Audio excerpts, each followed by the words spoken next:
Bonjour à tous, j'espère que vous allez bien. Au menu du jour, on va se faire une analyse de BNB, ensuite on fera une analyse de PancakeSwap et avant toute chose, on va faire une mise à jour de ce qui s'est passé sur Bitcoin, Ethereum et Hyperliquid. Et avant de commencer, n'oubliez pas de vous abonner, de liker les vidéos, évidemment de commenter si vous voulez que j'analyse vos altcoins. Allez, on commence. Donc pour Bitcoin, on était dans une configuration post-déviation et réintégration. Et le marché, il avait quand même plutôt bien réagi, même si ça s'est fait pendant le week-end. Et on était en train de travailler le point of control de notre volume profile. Ce qu'on voit, c'est qu'on a tenu le POC, on a tenu également le tunnel 1 heure qui était juste en dessous du POC. Et on a notre tunnel 15 minutes qui a bien fait le travail aussi. On voit qu'on est revenu vraiment très brièvement sur une petite mèche ici, sur notre 15 minutes. Donc on avait une tendance à court terme quand même bien haussière. À partir de là, le prix il est venu chercher la première target qui se situait tout simplement sur la value haute de notre volume profile. Et sur ce mouvement, on en a profité pour taper quelques stops qu'on avait ici, aux alentours des 119 500. Là, actuellement, ce qu'on a vu, c'est un rejet propre du prix sur cette zone. Et à court terme, on voit qu'on est repassé dans une tendance qui est baissière parce que on repasse sous le 1 minute, sous le 5 minutes. Et là, on est revenu sur notre 15 minutes. Bon, il n'y a pas vraiment de gros signes alarmiste non plus. En fait, on est tout simplement revenu dans notre range. On voit qu'on a créé ici un déséquilibre en 1 heure. Si je me mets en 1 heure, on le verra bien. Voilà, on a notre déséquilibre dans cette zone. On est venu combler aussi quelques déséquilibres qu'on avait marqués ici hier avec cette mèche dans le 15 minutes. Et en fait, là, si on regarde les contrats CME, on est en train de combler une partie du gap qu'on a fait à l'ouverture hier, étant donné que le mouvement d'hier s'est fait en week-end pendant que les contrats CME ne cotaient pas. Potentiellement, là, sur la journée en cours, on pourrait avoir un retracement qui nous ramène sur le tunnel 1 heure sur le contrat CME et qui nous ramènerait probablement sur notre point of control ainsi que sur notre tunnel 1 heure sur le Bitcoin spot. Maintenant, comme on a pu le voir, les gaps CME, ils sont pas forcément comblés et ils ne sont pas forcément comblés entièrement. On sait que on a comblé une partie du gap qu'on a plus bas, mais il reste une partie à combler et c'est pas sûr qu'on y aille. En 4 heures, on voit qu'on a toujours un gap ici sur lequel on a méché et on en a deux plus bas, un juste sous notre point of control sur les 117 650 et un autre sur les 117 050. En résumé, on est dans une réintégration de range, réintégration de value, et ce qu'on observe en fait, c'est simplement un retour à la normale. En gros, il n'y a rien d'alarmant et rien d'euphorique non plus. Maintenant, un truc que je répète, c'est que dans ce contexte de range, on peut très facilement passer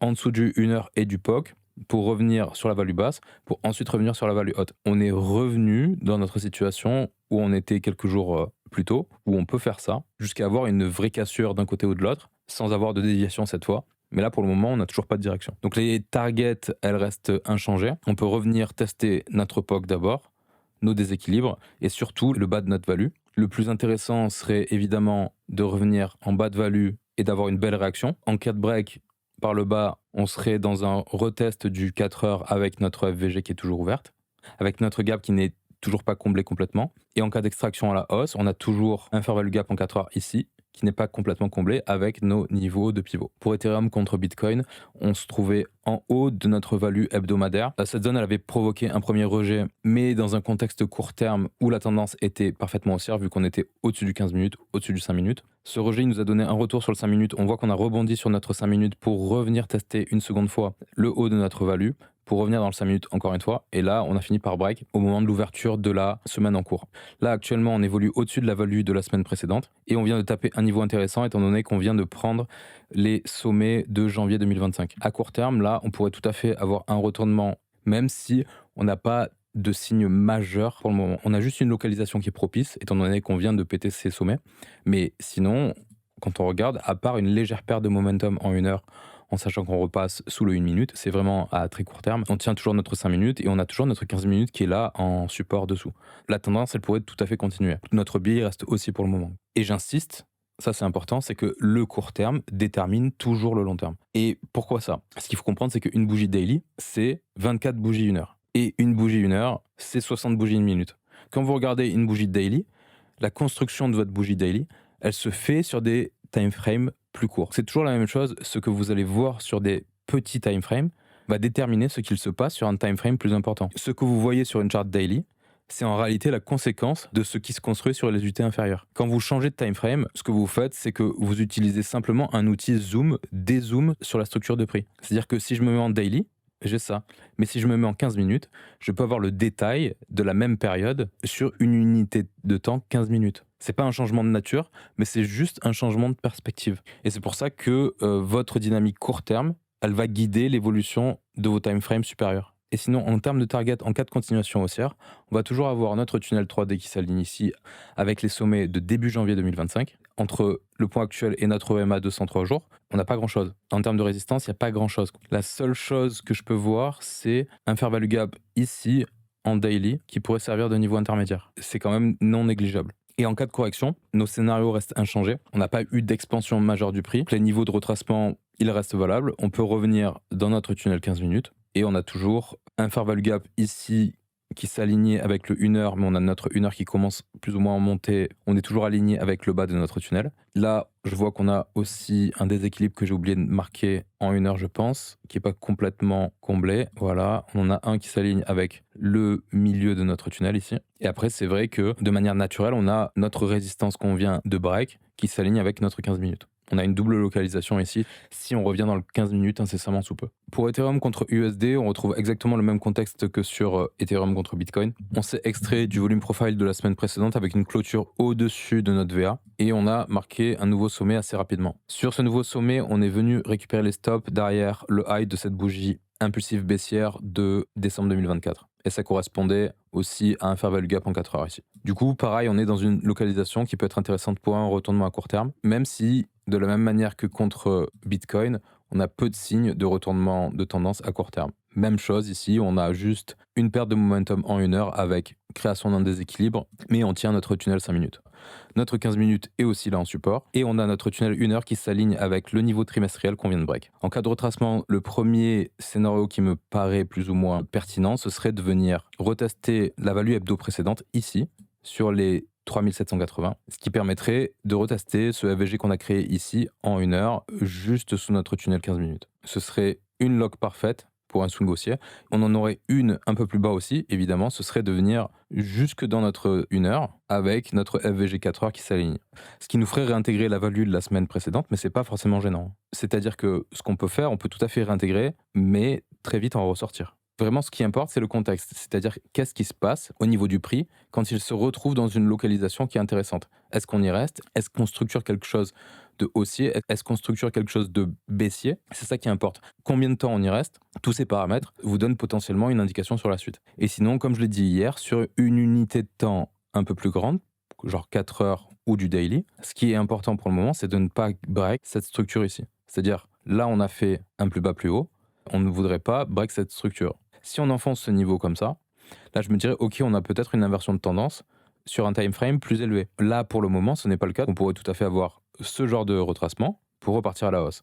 Et si on a ce genre de retracement, le sentiment il pourrait switch très rapidement en mode panique, quoi. Alors que c'est pas un gros retracement. Rappelez-vous que le marché il avance pas en ligne droite. On a des phases d'expansion, consolidation, expansion, retracement, consolidation, expansion, etc., etc. Et évidemment, il y a des moments où nos tendances se retournent. La zone actuelle à court terme, elle peut servir de localisation pour un retournement de tendance. Oui, on peut corriger, mais le fond, il reste haussier. Tant que cette zone-là, elle tient, on n'a pas de gros risque. Et sinon, en cas de continuation haussière, notre target, c'est toujours de venir faire des sommets ici, avec notre niveau trimestriel qui est ici à 4265. Pour Hyperliquid, on avait vu dans l'analyse précédente qu'on avait travaillé notre 4 heures. On avait eu un retournement de tendance avec une réintégration de notre value qui avait échoué parce qu'on en était ressorti à la baisse. Le prix était revenu dans notre tunnel 4 heures et on n'avait pas vraiment de gros signes de retournement à court terme, mais la localisation était top pour marquer un higher low. Et c'est ce qui s'est passé, c'est-à-dire qu'on a eu notre retournement à court terme en fin d'après-midi hier. On est repassé au-dessus de notre 1 minute, 5 minutes,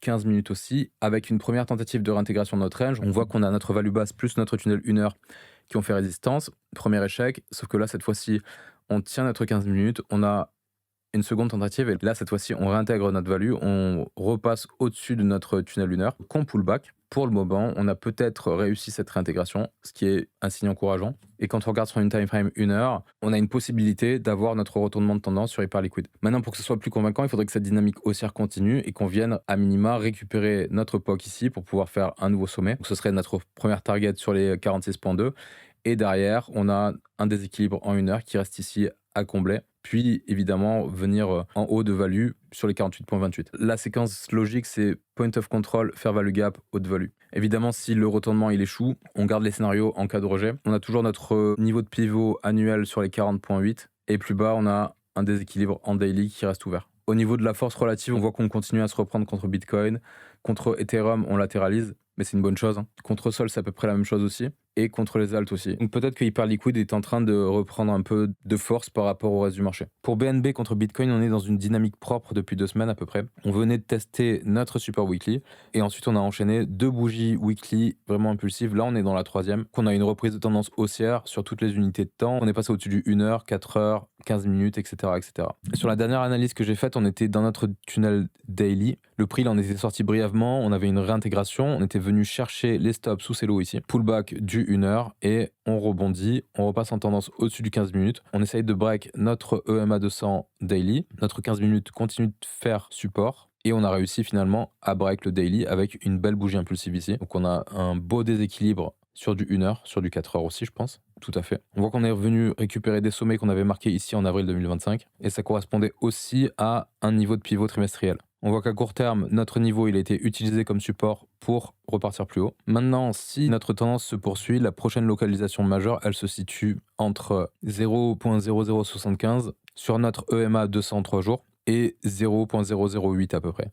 On voit qu'on a un gros cluster de localisation entre nos tunnels 3 jours weekly, notre point pivot annuel et un niveau trimestriel ici. Donc là, on a une grosse localisation pour potentiellement une fin de tendance sur BNB. Ou en tout cas une temporisation. Parce qu'évidemment, ça peut break, ça on ne sait pas à l'avance, mais le niveau, il est très intéressant. Sachant qu'en plus, il se situe juste au-dessus du sommet de mars 2025. Clairement, pour moi, à l'instant, tout converge vers cette zone. Et c'est un mouvement d'à peu près 12-13%. En cas de correction, les niveaux à surveiller, ça va être le déséquilibre qu'on a ici sur le breakout avec notre 15 minutes qui agit en support. Et ensuite, on va avoir toute cette zone avec notre tunnel daily. On a un déséquilibre aussi ici en 4 heures. Avec notre 1 heure qui s'aligne, on a un peu plus bas notre pivot trimestriel. Et après, évidemment, en dessous, on a d'autres fair value gap qui sont encore ouverts, mais ils sont quand même assez éloignés du prix. Pour le moment, c'est pas les targets les plus évidentes, quoi. C'est-à-dire qu'on a toujours des targets avant d'arriver à celles-là. Les plus importantes, je vous le rappelle, pour moi, c'est celles qui sont les plus proches du prix. Mais un retest de ce niveau, ce serait un simple retest de tunnel daily avant potentiellement un retour en tendance. Et c'est une chute de 6%, quoi. C'est pas grand-chose. Maintenant, quand on regarde un volume profile en trimestriel, on peut observer qu'on est en train de s'extraire de la value du trimestre précédent. Et sur le mois de juillet, on voit qu'on a comblé ici, avec ce price action, le gap qui était dans le second trimestre. Et ce qui s'est passé, c'est qu'on est sorti de value, on a pull back le haut de la value, il y a eu un refus de réintégration, vu qu'on repasse au-dessus. Là, vous voyez, on a déviation, là, on a une réintégration, on ressort de la value, on pull back le haut de la value et on repart en tendance. Là, vous avez un setup aussi. Et ce que ça veut dire, c'est que toute cette zone du deuxième trimestre et toute cette zone du mois de juillet, pour le moment, le prix les a acceptés et du coup, on repart en tendance pour aller revisiter des prix plus hauts. Pour BNB contre USD, on avait vu la dernière fois qu'on évoluait dans un grand range en place depuis à peu près mars 2024, qui était très facilement matérialisable par un volume profile. Et on avait vu qu'on s'était extrait de ce range à la hausse. En juin, comme sur l'ensemble du marché, on avait marqué un joli bottom et ça s'était fait sur notre tunnel daily. Puis derrière, belle tendance haussière où on repasse au-dessus du 1 heure, du 4 heures, on break la value haute. On revient pullback notre zone de breakout avec des équilibres en 4 heures plus notre 1 heure qui s'aligne ici. Et on repart en tendance bien haussière derrière avec une tenue de notre 15 minutes. On voit que sur le breakout, on a la création d'un fair value gap en daily. Et derrière, on a une belle tenue de notre 15 minutes. Jusqu'à récemment où on a fait un ATH, on a eu une première correction avec une phase de conso sur notre 1 heure qui a bien tenu la tendance. On voit qu'on a du price action bullish, petite période de range autour de notre 15 minutes, mais on finit par reprendre une tendance haussière avec une tenue de notre 5 minutes. Et là, on voit qu'on tient même limite le 1 minute. On a un actif qui est quand même avec un momentum plutôt haussier. Au niveau de nos targets, vu qu'on est en découverte de prix, la dernière fois, je vous avais montré plusieurs méthodes. Alors, on a nos points pivots trimestriels et annuels qui peuvent faire office de target. On a toujours un niveau à 900, on a 980, on a 1100. Et je vous avais montré aussi la possibilité de mettre une VWAP ancrée depuis le début de cotation. Et ce qu'on peut voir, c'est que là, on est en train de passer un niveau à 944 à peu près. Et c'est un niveau qui avait déjà rejeté le cours une fois, 2 fois. Alors attention, peut-être que là, on est dans une zone où on va échouer à passer ce niveau, on va avoir une réintégration pour pourquoi pas venir combler le fair value gap ici.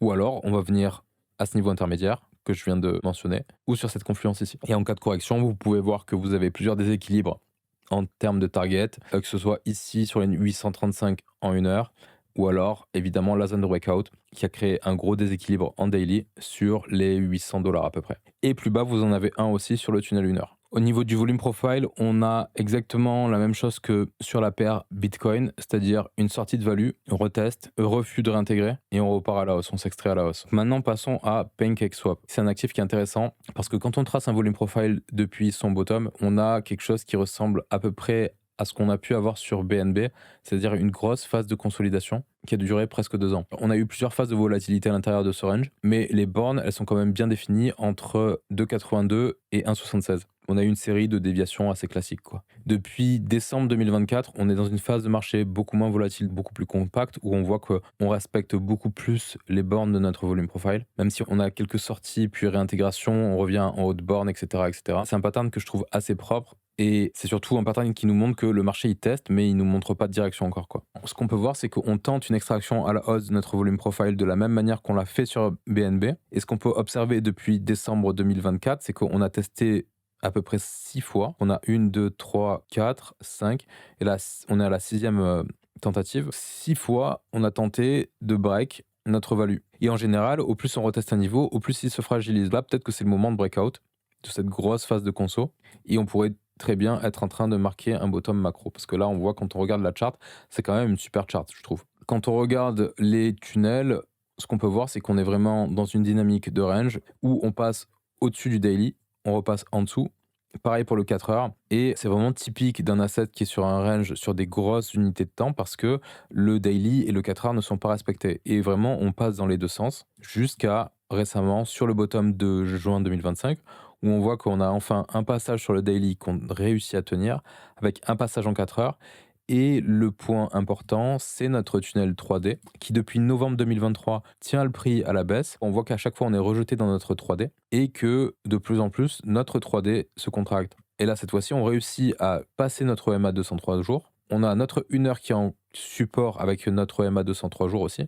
Et là, on s'extrait enfin du tunnel. On avait fait une tentative ici aussi, hein, ça aurait pu tenir. Mais là, vu que notre tunnel est beaucoup plus fin, au plus il est fin, au plus c'est facile de passer au travers. C'est peut-être cette fois-ci la bonne. Sachant que là, on a un break avec formation de déséquilibre. Si on revient dans notre déséquilibre ici, sans réintégrer totalement, c'est une localisation qui est très intéressante pour prendre un achat. On est sur un signal technique majeur, pour moi en tout cas. Il y a un autre point important aussi, c'est que quand on a break en octobre 2023, on a laissé un gros déséquilibre. Et ce qu'on peut voir, c'est que ce déséquilibre-là, on l'a bien tenu, on l'a complètement comblé et on n'a pas fait de clôture durable en dessous. En plus de ça, ce qu'on peut voir, c'est qu'on a bien respecté nos pivots trimestriels. On est en train de break notre pivot annuel. Donc si la zone break, ça envoie un sacré signal. Les prochaines targets, ça va être un niveau de pivot trimestriel sur les 3,70 et ensuite on a un niveau annuel sur les 4,77, juste au-dessus d'une mèche. Et après, évidemment, on pourrait venir jusqu'à combler cette mèche qu'on a sur mars 2024. Ça donnerait le haut de cette mèche à 5,247. Pour le moment, j'envisage pas d'autres targets. Si on tire un Fibonacci depuis notre ATH, on voit que les niveaux sont plutôt éloignés. Notre first stop, il est à 17 $. Donc là, les 17 $, on n'y est pas encore, quoi. La première étape, ce serait de venir break toute cette structure et ce serait déjà plutôt une bonne chose. Je pense qu'il faut rester lucide. Évidemment, on ne sait pas de quoi demain est fait. On peut tout à fait partir en parabole, mais je préfère avoir des targets qui sont raisonnables initialement et ajuster en fonction de l'évolution du prix. En cas de correction, on a notre déséquilibre ici en 3 jours qu'on vient de créer sur le break de notre tunnel 3 jours. Si on repasse en dessous, il faudra se dire qu'un retour sur le 4 heures est non négligeable et ensuite on a le daily. Et en 4 heures, on voit que dessous, on n'a pas grand-chose d'ouvert en termes de fair value gap. Maintenant, au niveau de la force relative, on voit que c'est un actif qui se retourne contre Bitcoin. Contre l'Ether, ça avait sous-performé, mais c'est normal parce que Ethereum a fait une surperformance récemment sur le reste du marché. Mais là, potentiellement, on se retourne à court terme. Contre Solana, c'est plutôt flat. Contre les alts, c'est plutôt intéressant aussi. Mais le plus important, c'est quand même de voir contre BNB. Vu que c'est un bêta play de BNB, on peut voir que c'est un actif qui est solide contre BNB. PancakeSwap, je pense que c'est un truc à surveiller de près. Et voilà, j'ai terminé pour aujourd'hui. Je vais vous souhaiter une bonne fin de journée. N'oubliez pas de vous abonner, de liker, de commenter les vidéos. Et moi, je vais vous dire à la prochaine. Allez, ciao, ciao.